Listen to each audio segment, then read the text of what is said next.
ایک پر اسرار جزیرہ جہاں ہر طرف خوبصورت لڑکیاں اور ہنستے چہرے ہیں، لیکن ان کے پیچھے چھپے ہیں خطرناک راز۔ عمران ایک ایسی دنیا میں داخل ہوتا ہے جہاں ہر قدم پر سازشیں، دھوکے اور خوفناک حادثے چھپے ہوئے ہیں۔ کیا وہ اس راز بھرے جزیرہ سے سب کچھ بچا پائے گا؟ جانیے اس سنسنی خیز کہانی میں۔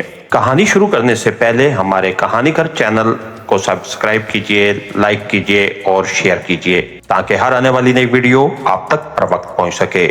تو آئیے شروع کرتے ہیں۔ جولیا نافٹر واٹر نے سرانے رکھا ہوا لیمپ بجھا دیا اور لیٹے ہی لیٹے ایک طویل انگڑائی لی۔ پھر اس نے سونے کے لیے کروٹ لی ہی تھی کہ فون کی گھنٹی بجی۔ اس نے لیٹے ہی لیٹے اندھیرے میں ہاتھ بڑھا کر فون کا ریسیور اٹھا لیا۔ دوسرے ہی لمحہ میں اسے اپنے پراسرار آفیسر X2 کی بھرائی ہوئی آواز سنائی دی۔ Julia, hello Julia. Yes sir. Danish منزل کے کمپاؤنڈ میں کچھ مشتبہ آدمی موجود ہیں۔ اپنے 3 آدمیوں کو فون کرو کہ وہ وہاں فوراً پہنچ جائیں۔ بات بڑھانے کی ضرورت نہیں ہے، انہیں صرف یہ معلوم کرنا ہے کہ وہ لوگ کون ہیں۔ میرا خیال ہے کہ وہ لوگ عمارت کے اندر داخل ہونے کی کوشش کر رہے ہیں۔ بہت بہتر جناب۔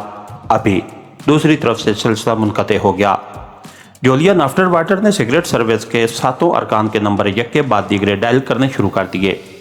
تیسرے آدمی کو X2 کا پیغام دے کر اس نے ریسیور رکھ دیا اور X2 کے خواب دیکھنے لگی۔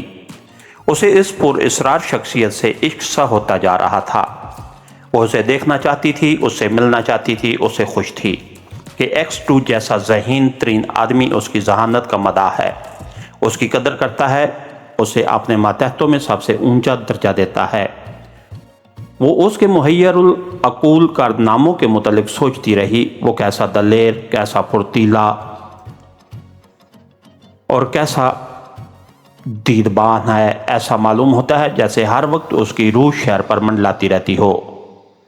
محکمہ خارجہ کی سیکرٹ سروس کا عملہ محض اس کی وجہ سے نیک نام تھا۔ جولیا نافٹر واٹر اس کی نئی نئی ذہنی تصویریں بناتی۔ وہ ایسا ہوگا، وہ ایسا ہوگا، بس آواز سے کوئی بوڑھا خرانٹ معلوم ہوتا تھا، مگر آواز وہ اپنے دل کو سمجھاتی تو یقیناً بناوٹی ہوگی، ورنہ کوئی بوڑھا آدمی اتنا پھرتیلا ہرگز نہیں ہو سکتا۔ جولیا نے پھر ایک انگڑائی لی اور لیٹ گئی۔ اسے اپنے سارے جسم میں میٹھا میٹھا سا درد محسوس ہو رہا تھا۔ اس نے سونے کی کوشش کی مگر نیند کہاں۔ دفتن وہ اٹھ بیٹھی۔ یہ بات تو اس نے ابھی تک سوچی ہی نہیں تھی کہ آخر اس وقت دانش منزل میں کیا ہو رہا ہے۔ وہ لوگ کون ہیں جن کی طرف سے X2 نے اشارہ کیا ہے؟ اس نے کہا تھا کہ انہیں چھیڑا نہ جائے، بات بڑھانے کی کوشش نہ کی جائے، صرف یہ دیکھا جائے کہ وہ کون آدمی ہیں۔ کیا X2 اس وقت دانش منزل ہی میں موجود ہے؟ جولیا جانتی تھی کہ اس عمارت میں ایک کمرہ ایسا بھی ہے جس کے در و دیوار ساؤنڈ پروف ہیں اور اسی کمرے میں خطرے کی روشنیاں اور گھنٹیاں بھی موجود ہیں۔ وہ کمرہ ایسا ہے کہ باہر سے اس میں داخل ہونا مشکل ہی نہیں بلکہ ناممکن بھی ہے۔ جولیا نے کیپٹن خاور، کیپٹن جعفری اور تنویر کو وہاں بھیجا تھا۔ وہ ان کی طرف سے مطمئن نہیں تھی، ان کی دلیری میں شبہ نہیں تھا، مگر وہ زیادہ چالاک نہیں تھے۔ اکثر دلیری کی جوش میں ان سے حماقتیں بھی سرزاد ہو جاتی تھیں۔ اسے حقیقتاً وہ 3 آدمی نہیں مل سکے تھے جنہیں وہ بھیجنا چاہتی تھی۔ یہ ساجد، پرویز اور سلطان تھے۔ سرجنٹ ناشاد کو تو وہ قطعی ناپسند کرتی تھی۔ پتہ نہیں X2 نے اسے اپنے اسٹاف میں کیوں رکھا تھا۔ جولیا اس کی شاعری سے تنگ آ گئی تھی۔ جب بھی وہ کوئی نئی غزل کہتا، انگریزی میں اس کا ترجمہ اسے ضرور سناتا۔ اگر روبرو نہ سنا سکتا تو فون پر بور کرتا۔ اسے عورت، شعر اور شراب کے علاوہ دنیا کی کسی چوتھی چیز کی پرواہ نہیں تھی۔ ویسے وہ ڈرپوک بھی نہیں تھا، ایک اچھا نشانہ باز بھی تھا، مگر جولیا کا خیال تھا کہ وہ 2 کوڑی کا آدمی ہے۔